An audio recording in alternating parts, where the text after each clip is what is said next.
नमस्ते दोस्तों, कैसे हैं आप। मैं Sujeet Kumar incredible IAS academy में आपका हार्दिक स्वागत करता हूं। आज का वीडियो जो है ये क्वेश्चन आंसर राइटिंग का वीडियो है। कई बच्चे ऐसे होते हैं जो तैयारी तो शुरू कर देते हैं सिविल सर्विसेज की, लेकिन समस्या तब आ जाती है जब उनको लिखने की जरूरत पड़ती है। तब समझ में नहीं आता है कि आखिर लिखा क्या जाए, कैसे लिखा जाए। यह एक ऐसा यक्ष प्रश्न है जो पूरे दिमाग को शांत कर देता है।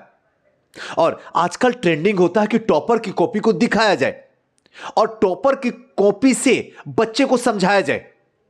यह भी गलत नहीं है, मैं भी इसे सही मानता हूं, मैं खुद भी करता हूं। मेरे पास भी मेरे टॉपर हैं, उनकी कॉपी मैं आपको दिखाता हूं। लेकिन कुछ दिनों से अंदर ख्याल आ रहा था कि टॉपर की कॉपी दिखाऊं तो बच्चों के दिमाग में एक चीज तो रहता है कि ये तो बहुत पढ़े होंगे, 2 साल 3 साल 4 साल से कंटिन्यू तैयारी कर रहे होंगे, तब नहीं इतना लिखे हैं। मैं तो अभी के अभी 1 साल से तैयारी कर रही हूं या 2 साल से तैयारी कर रही हूं। मैं ऐसा लिखने के लिए मुझे भी तो 4 साल 5 साल चाहिए। तो यही मन में मेरे भी क्वेश्चन रहते थे, वास्तविकता यही थी। फिर मैंने क्या किया कि क्लास में जो बच्चे मेरे बैठते हैं, मैंने उनकी कॉपी को लेके आपके सामने रखने की कोशिश किया हूं। और ये वो बच्चे हैं जो पिछले 5 महीने से पढ़ रहे हैं और उनकी कॉपी ये मैं दिखा रहा हूं आपको। और सही बता रहा हूं ऑनेस्टली, हां, कुछ कॉपी ऐसे होते हैं जो मेंस ऑलरेडी दे दिए होते हैं, उनकी कॉपी आपको दिखाता हूं।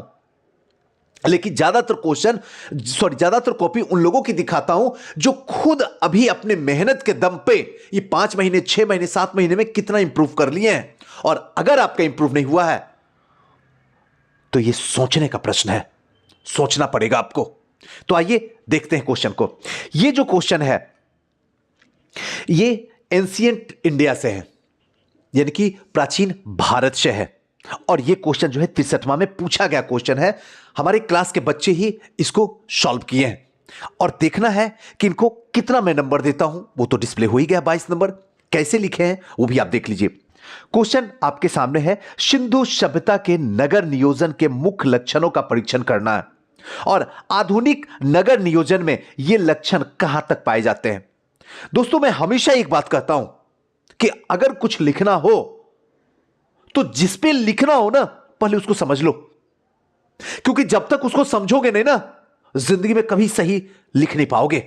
और अगर लिख पाओगे भी तो कहानी होगी, टू द पॉइंट कभी नहीं लिख पाओगे। ये एकदम यक्ष प्रश्न बोल रहा हूं। तो पहले क्वेश्चन को समझो। हमने क्वेश्चन जब पढ़ा तो मुझे एक चीज एहसास हो गया कि यह क्वेश्चन 2 पार्ट में पूछ रहा है। अगर 2 पार्ट में क्वेश्चन पूछ रहा है तो लिखना मुझे 5 पेज है, यानी 2.5 पेज में एक पार्ट को लिखना है और 2.5 पेज में दूसरे पार्ट को लिखना है। तभी हम पूरी तरीके से संतुलित बना के आंसर को लिखेंगे। क्योंकि हमेशा हमें बुद्ध वाला मार्ग आंसर राइटिंग में अपनाना है, मध्यम मार्ग अपनाना है। क्योंकि जब तक अगर आप मध्यम मार्ग नहीं अपनाइएगा, आंसर आपका नहीं बनेगा। अब देखिए, सिंधु सभ्यता के नगर नियोजन के मुख्य लक्षणों का परीक्षण करना है। एक पार्ट ये हुआ। दूसरा, आधुनिक नगर नियोजन में भी ये लक्षण कहां तक पाए जाते हैं वो बताना है। क्लियर हो गया। अब आते हैं इसके भूमिका पे, पृष्ठभूमि पे चलते हैं। सिंधु सभ्यता कांस्य युगीन नगरीय सभ्यता थी जिनका विकास भारतीय उपमहाद्वीप के पश्चिमोत्तर भाग में हुआ था। तत्कालीन विश्व की 4 सभ्यता, मिस्र नील की सभ्यता, मेसोपोटामिया, दजला फरात नदी, चीन वांगो नदी और सिंधु सभ्यता में यह व्यवस्थित नगरीय के साक्ष्य सिंधु सभ्यता से ही प्राप्त होता है। एकदम देखिए, पूरा टू द पॉइंट आंसर इसको कहते हैं। इसका विस्तार, अब यहां आके गलत कर दिए। क्या गलती किए? इनका विस्तार इतना वर्ग किलोमीटर के आकार का त्रिभुजाकार है। त्रिभुजाकार तो सही है, लेकिन यह डाटा जो आप दे रहे हो यह आदत बन जाएगा देने का। और इस डाटा में थोड़ा सा भी गलती हुआ कि तुरंत पेन चल जाएगा इस पे। क्योंकि अब अगर आप मेंस दे लोगे उसके बाद आरटीआई से कॉपी मांगोगी, जहां जहां गलती होगा वहां वहां पेन, रेड पेन लगा रहेगा। इसलिए कोशिश कीजिए कि कम लिखिए, लेकिन कदापि गलत मत लिखिए। इसका हमेशा आंसर राइटिंग में ध्यान रखना होगा। तो यह चीज जो है गलत है, डाटा का उपयोग मत कीजिए। हां, जो जरूरत का डाटा हो, जो पता हो आपको कि मैं हमेशा इसको सही लिख सकता हूं सुजीत सर, उसको लिखिए। क्लियर। अब देखिए, सिंधु घाटी सभ्यता के नगर नियोजन, तुरंत फॉर्मेटिंग बनाइए और फॉर्मेटिंग से सॉल्व कीजिए ताकि मुझे पता चले कि आप आगे की जो पार्ट है उसमें क्या क्या आप लिखने वाले हैं। सिंधु घाटी सभ्यता के नगर नियोजन में सड़क, नगर विन्यास, नदियों के किनारे बसे नगर, कुआं, भवन, जल निकासी की व्यवस्था, अन्नागार। अब बताइए कोई अगर इतना फॉर्मेटिंग लिख देता है तो कौन है जो गलत कर दे? मैं क्या, कोई नहीं गलत कर सकता है। लेकिन फिर भी इनको 22 नंबर क्यों मिला? आगे की जब देखिएगा तब समझ में आ जाएगा। ये फॉर्मेटिंग वेरी गुड है। यहां देखने के बाद एग्जामिनर का दिल पसीज जाएगा। एग्जामिनर दिमाग में एकदम माइंड मेकअप कर लेगा कि मुझे जो है इनको एवरेज मार्किंग से ऊपर देना है। ये कॉपी है जो एसडीएम वाली है। सही बात बता रहा हूं, फॉर्मेटिंग एकदम इफेक्ट डालता है। भूमिका, इंट्रोडक्शन खतरनाक वाला देता है। ये दो चीज पे आपको पूरा कमाल होना चाहिए। आगे आते हैं। सड़क। सिंधु सभ्यता के सड़क समानांतर तथा एक दूसरे को समकोण पे काटती थी। अब समकोण जो है थोड़ा सा अंडरलाइन कर देते तो और मजा आ जाता, जिससे नगर आयताकार खंडों में विभाजित होती थी और आयताकार खंडों में होती। सड़क मुख्यतः 3 मार्गों में बटा हुआ था। मुख्य सड़क की सहायता से सड़क जो होते थे वो गली की तरफ होते। अब यहां पे देखिए, यहां पे बना दिया गया है पिक्चर। तो ये जो है थोड़ा सा औरों के अपेक्षा जो है यहां पे ज्यादा इफेक्ट डालता है। नगर विन्यास। इस सभ्यता के नगर 2 भागों में बटा हुआ था। पहला भाग जो है पूर्वी भाग जो कि दुर्ग निर्मित होता था और दूसरा जो है पश्चिमी भाग जो कि निचली बस्ती स्थित था। पूर्वी भाग में शासक वर्ग निवास करते थे, जबकि पश्चिमी भाग में जो व्यापारी या फिर शिल्पकार आदि निवास करते थे। बिल्कुल। धौलावीरा में बीरा से 3 नगर के जो है भाग जो है एक साक्ष्य के रूप में मिला है। अब देखिए धौलावीरा जो है गलत है, यह अंडर गया।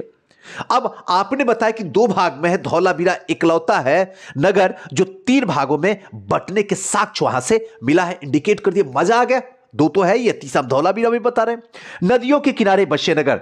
इस सभ्यता के अधिकांश नगर जो है नदियों के किनारे बसे हुए थे, जिनके माध्यम से यातायात, व्यापार, सिंचाई का कार्य जो है यहां पे होता था। उदाहरणार्थ, ये गलत है, देखिए उदाहरणार्थ। अब देखिए नदियों के किनारे, तो इसके पीछे रीजन होता होगा। एक रीजन तो यह होता था कि व्यापार वाणिज्य जो होता था वो जल मार्ग के द्वारा होता था तो आसान हो जाता था, तथा सिंचाई कार्य के लिए जो है यहां से ज्यादा और साथ साथ में वहां पे क्या होती थी, निवास का भी स्थान होता था, आवास का स्थान होता था। नगर और नदी, हड़प्पा, रावी नदी, मोहनजोदड़ो सिंधु नदी, चाहुंदरो सिंधु नदी, लोथल भोगबा नदी। अब ये चीज तो दे दिए, इससे क्या हुआ, थोड़ा सा जो चीजें बातें बताई जा रही है और कौन सा नगर है, कौन से नदी के किनारे है, अगर इंडिकेट कर देते हैं तो एग्जामिनर को जो है खुश हो जाता है। उसको लगता है कि मुझे जो चीज चाहिए वो मुझे मिल गया। अब आते हैं नेक्स्ट, कुआं। मोहनजोदड़ो के प्रत्येक मकान से कुआं के साक्ष्य मिलते हैं। हर मकान में कुआं विराजमान होता था। भवन, आमतौर पर प्रत्येक घर में 2 मंजिले घर होते थे, होते थे, जिसमें एक आंगन, एक रसोई घर और एक स्नानागार होता था। 2 मंजिला घर होता था, आंगन डेफिनेटली होता था, हर घर में रसोई घर होता था जो कि आज भी आपको देखने के लिए मिलता था, और हर घर में बाथरूम जिसको स्नानागार कहा जाता था वहीं पे रहता था। आइए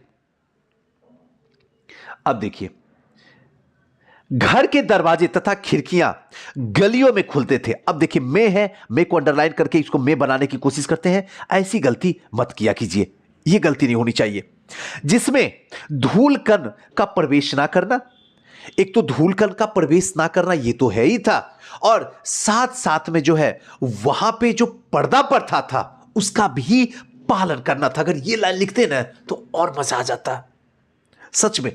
लेकिन सुजीत सर आप बता रहे हड़प्पा, और हड़प्पा में अगर यहां पे ये चीज जो देखें कि वहां पे मात्रात्मक समाज है, अभी ने पित्रात्मक है, उस समय तो मात्रात्मक यानी कि माता की प्रधानता थी, लेकिन हां फिर भी थोड़ा सा सेफ्टी के लिए रखा जाता था कि गैर पुरुष या गैर मर्द से जो है थोड़ा नजर ना मिलाया जाए।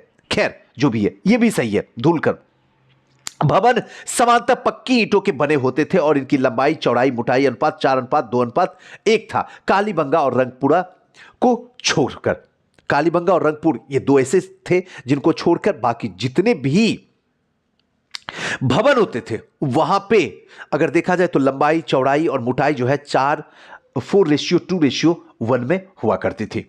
जल निकासी प्रणाली व्यवस्था, प्रत्येक घर की नालियां निकलती थी जो मुख्य नली में जाके क्या होती थी, मिल जाती, नालियों में मिल जाती थी। ये गलत है, देखिए जो मुख्य मेन होल होता था उससे जाके जुड़ जाती थी। सड़क किनारे मुख्य नलियों के ऊपर जो है ढकी होती थी। आज भी अगर देखिएगा तो आज भी आपको ढका हुआ मिलेगा, नाली तो होगा लेकिन ऊपर से पूरी तरीके से ढका हुआ होगा। एएन वाशम के अनुसार इस प्रकार के प्रबंध जो है तत्कालीन अन्य सभ्यता में विकसित नहीं था। और थोड़ा सा इतिहासकार के बारे में अगर चर्चा कर देते हैं, ये तो किए हैं नो डाउट, ये बहुत अच्छा किए हैं, लेकिन अगर यहां पे अंडरलाइन कर देते तो शायद ये आंसर 4 चांद लगा देता। यही चीज आपको और करना है, सीखना है। देखिए इन सब कॉपियों से आपको ज्यादा सीखने का मौका मिलेगा। और अगर ये स्टूडेंट लिख सकते हैं तो फिर आप क्यों नहीं लिख सकते भाई? सोचो, बस कोशिश तो किया जाए, शुरुआत तो किया जाए। और अभी जो है हिस्ट्री ऑप्शनल की क्लास स्टार्ट है। अगर आप कहीं जुड़ना चाहते हैं तो एक बेस्ट और बेटर ऑप्शन है जो आप हमारी संस्था में जुड़ सकते हैं। अन्नागार, इस सभ्यता के प्रत्येक नगर से अन्नागार प्राप्त हुआ है जो कृषि अधिशेष का संकेत करता है। जहां पे जो है अभी भी अन्नागार आप देखते होंगे, जो गांव की भाषा में अगर देखा जाए तो कोठी बोला जाता है। कोठी के अंदर जो है रख दिया जाता था अन्न को, ताकि इमरजेंसी केस में उसको निकाला जा सके और प्रयोग किया जा सके। इसका प्रयोग जो है आपातकालीन स्थिति में होता था। मोहनजोदड़ो से विशाल अन्नागार तथा हड़प्पा नगर से 6 की कतार में 12 अन्नागार के साक्ष्य मिले हैं। दोनों जगह पे ये चीज अगर लिख देते अन्नागार में तो मजा आ जाता, नंबर काटने का दिल ही नहीं करता। सच बताता हूं, कभी कभी कोई कोई कॉपी हमारे सामने हमारे बच्चों का ऐसा आ जाता है, न चाह के भी हम नहीं रोक पाते हैं कि नहीं यही चाहिए आंसर में, एग्जैक्ट टू द पॉइंट। अब देखिए थोड़ा सा मैपिंग बना दिया गया, इंडिया का मैपिंग बना के जहां जहां जो जो शहर है उन सारे शहर को इंडिकेट कर दिया गया। कितना खूबसूरत लगता है, जरा देखिए तो कहां कहां कौन कौन से शहर से क्या क्या मिले, लोथल से क्या मिला, मोहनजोदड़ो से क्या मिला है, दैमाबाद से क्या मिला है, उन सारे को इंडिकेट कर दिया। और कौन से हिंदुस्तान के राज्य से हैं उन सबको लिख दे तो मजा आ जाता है। आइए आधुनिक नगर नियोजन में समानता, अब इसके क्वेश्चन के दूसरे पार्ट की ओर हम लोग इंटर करते हैं। सड़क, आधुनिक सभ्यता यानी कि हड़प्पा सभ्यता थोड़ा सा जोड़ना है। नगर नियोजन के आधार पर आज 4 लेन राजकीय पथ निर्माण किया जा रहा है जो समकोण पर एक दूसरे को काटती है। क्या हड़प्पा से नहीं जुड़ी हुई है? 4 लाइन, 6 लाइन, 8 लाइन, ये सब जो हो रही है क्या समकोण पे नहीं काटती है क्या? आप अपने शहर को देखो ना और थोड़ा सा जोड़ने की कोशिश करो, क्योंकि इस बार इतिहास में हम कोई गलती नहीं करेंगे। हर तरीके से समझेंगे, हर तरीके से सीखेंगे, अपडेट होके काम करेंगे इस पे और बेहतरीन तरीके से इतिहास को समझेंगे कि सवाल ही नहीं उठता है कि इतिहास में आए और 200 प्लस से कम नंबर आ जाए। और इसके लिए हमने कमर कस लिया हूं, अब आप लोगों को कमर कसना है। अगर ठंड में अभी भी रजाई के अंदर है तो प्लीज निकलिए, श्योर सक्सेस पहुंचिए। आपकी जिंदगी का सवाल है, क्योंकि सोने के लिए तो पूरी 65 साल बची हुई है, लेकिन सपने को जीने के लिए इससे बढ़िया मौका नहीं बचा हुआ। बाकी आपको सोचना होगा। इससे सड़क दुर्घटना कम होने की संभावना रहती है, क्योंकि सामने से आने वाले वाहन पे आसानी से ध्यान दिया जाता है, जिससे सड़क हादसा बचा जा सकता है। ये क्योंकि अपडेट में, आधुनिक में इंडिकेट करके बताया जा रहा है। भवन, इस सभ्यता का नगर नियोजन से आधुनिक नगर का प्रयोग हो रहा है। खिड़कियां, दरवाजे,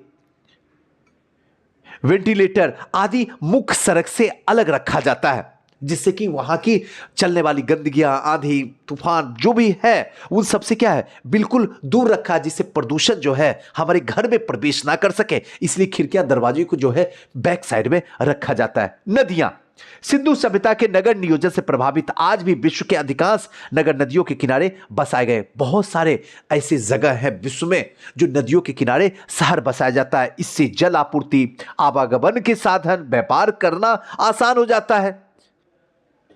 जैसे रोम के टाइबर नदी के किनारे, सीन नदी के किनारे, पेरिस में, इन सब जगह से क्या है, आसानी से व्यापार वाणिज्य किया जाता। आधुनिक नगर नियोजन में ड्रेनेज सिस्टम सिंधु सभ्यता की प्रेरणा से आधारित है और इसके अतिरिक्त जो है शौचालय, cold storage, voting, water tank आदि की अवधारणा में भी सिंधु सभ्यता के आधार पर ही प्रेरित है। देख रहे हैं आधुनिक से कैसे जोड़ा जाए। और छोड़ दीजिए अभी जो आपका स्मार्ट सिटी है ये किस पे है, थोड़ा समझिए ना। स्मार्ट सिटी भी जो अगर देखा जाए तो सिंधु सभ्यता से ही जुड़ा हुआ है, सारा का सारा चीज अगर देखिए तो। फिर किसी नेक्स्ट में आपको जोड़ के बताएंगे, क्लास में सिखाएंगे आपको, मत घबराइए। कहा जा सकता है कि सिंधु सभ्यता प्राचीन विश्व की समस्त सभ्यताओं में से अपनी नगर नियोजन के लिए विशिष्ट थी, जिससे प्रेरित होकर आधुनिक स्मार्ट सिटी और देखिए स्मार्ट सिटी और स्मार्ट विलेज को आगे बढ़ाने का कार्य किया जा रहा है। यह पूरा का पूरा जो है ये निष्कर्ष हुआ, कंक्लूजन हुआ। तो दोस्तों ये पूरा का पूरा आंसर हुआ। अगर आप इस तरीके से आंसर लिखते हैं तो यकीन मानिए मैंने यहां पे 22 नंबर दिया हूं और ये मान के चलिए थोड़ा सा मैं टाइट नंबर देता हूं, नो डाउट है मैं ज्यादा नंबर देने की कोशिश नहीं करता हूं ताकि आप और बेस्ट कर सकें। वास्तविकता यही है और ये आप भी जानते हैं। अगर मैं बेस्ट दे रहा हूं तो आयोग हमसे ज्यादा वहां नंबर देगा, ये आप एकदम बिलीव करके जा सकते हैं। तो दोस्तों आज की वीडियो को यहीं तक विराम रखते हैं। कैसा लगा वीडियो हमें बताइएगा। कुछ और अगर जरूरत होगा, कुछ और आपकी डिमांड हमसे होगी तो हमें जरूर बताइएगा। हम आपकी खिदमत के लिए हमेशा तैयार रहेंगे। और हां, अगर अभी तक आप किसी संस्था से नहीं जुड़े हैं तो आपके पास में एक बेस्ट बेटर ऑप्शन है, श्योर सक्सेस, जहां पे अपने सपने को जी सकते हैं, अपने हिस्ट्री के साथ में खेल सकते हैं, सीख सकते हैं और 200+ नंबर ला सकते हैं। तो जुड़िए हमारी संस्था से। फिर मिलते हैं किसी नेक्स्ट वीडियो में, तब तक के लिए नमस्कार।